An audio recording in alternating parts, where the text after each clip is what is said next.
late this morning. Bryce, I want to start with you because right now Tesla's bonds are rated junk. You think they should be? Without a doubt. They have they're rated junk for the right reasons. I mean, they continue to bleed a river of red ink. It's difficult to predict the future. It's an incredibly competitive environment they're in. They continue to miss sales forecasts and production forecasts. So it's a pretty dicey situation. You know, the bonds they issued last week, I mean, it's amazing that they're down 12% already. That's wiped out $200 million for bond investors. Even for a junk-rated bond, that's pretty tough to take. I think what was happening was that investors realized they could buy the convertible bonds, short the stock, and even though the bonds are down 12%, the stocks are down more. You actually made 5 or 6% in the last week. I mean, those are kind of situations that we like to stay away from, and I think the junk rating is more than warranted. Tasha, at Ark, this is one of your biggest holdings, Tesla. It's an important one for what you have. Why do you have conviction, and what do you think is going right with this company right now? So at Ark Invest, we focus on innovation. So that's what this is. It's an innovation story. And I think right now people are misunderstanding that. When you look at Tesla and you think about sort of the most common bear thesis, it's that there's no demand for the vehicle. That's absolutely insane. I mean, we found out in the first quarter that over 69% of trade-ins for the Model 3, for the standard range version, were non-premium vehicles. So they're pulling in demand from other segments. They outsold their next best competitor by 60% in the premium vehicle segment.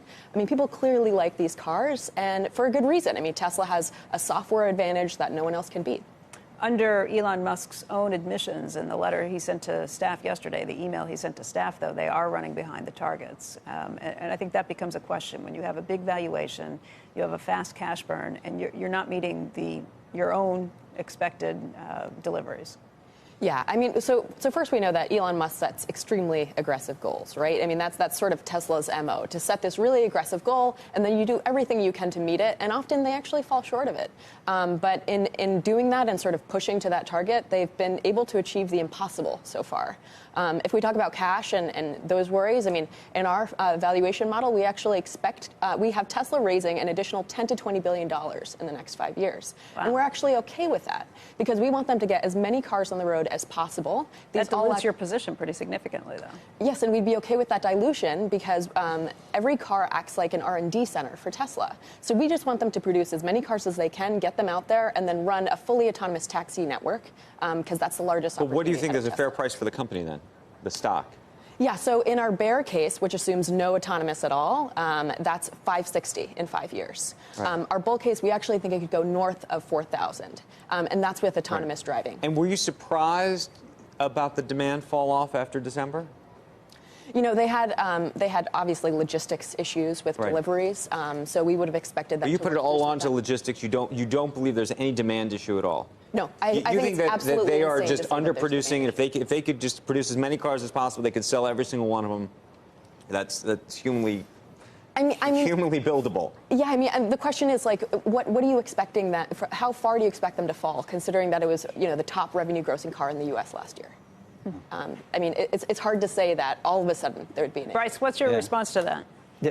Well, whenever I hear things like impossible, it always, it's another red flag for me. I've made a lot of mistakes investing in, there's certain telltale signs that you look for. And a lot of manufacturing companies can make just amazing technologically advanced products, and there's no market for them because they can't sell them at the price that anyone would be willing to pay. So if you increase the price of the Tesla cars to the point where it actually covered the cost, plus had a reasonable profit margin, the demand fall off would be precipitous, and that's the whole problem that everyone's having with electric cars. Electric vehicles are not really that new anymore in terms of innovation or technology. It's the innovation or the thing that we're looking for as investors, like who can do it in a way that you can get consumers to buy it at a profitable price point.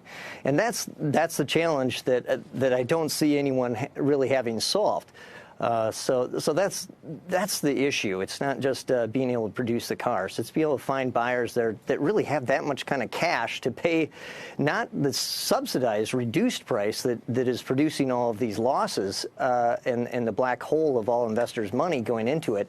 It's, how are you going to actually turn this around to make it sustainable and viable? I mean, that chart doesn't say anything to you? Tasha, does it indicate anything? I mean, it just sounds like a story. 4,000. I mean, that just sounds like a story stock. Autonomous taxis. I mean, can you really balance your checkbook with sort of pie in the sky, sort of predictions like that, or?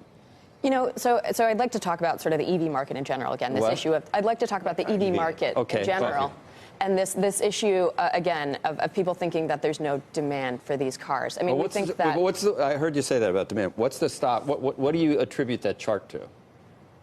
The Tesla chart, the price chart. The Tesla chart. Yeah, I think that's people misunderstanding the Tesla story. I think people are... I agree. I agree 100%. Target schmargets. We want our automatic electric fleet of taxis. Don't you want that? Everybody wants that. But I want a Jetson car. You have to believe with the same sound. Elon Musk is trying to make you. I'm not going to go long yet on the Jetson car. Listen, she's completely right. The future is going to be Tesla cars everywhere, driving us wherever you want to go. You're going to go on your app. You're going to say, Tesla car, get me. It's going to pick you up and take you there. This is the thing that I don't understand. The thing I don't understand is let's assume that the future of the world is EV cars. Yes. And let's assume that the world is robo-taxis, okay? Yeah. But let's start with the EV cars. What percentage of the market does Tesla have to be to make all this work?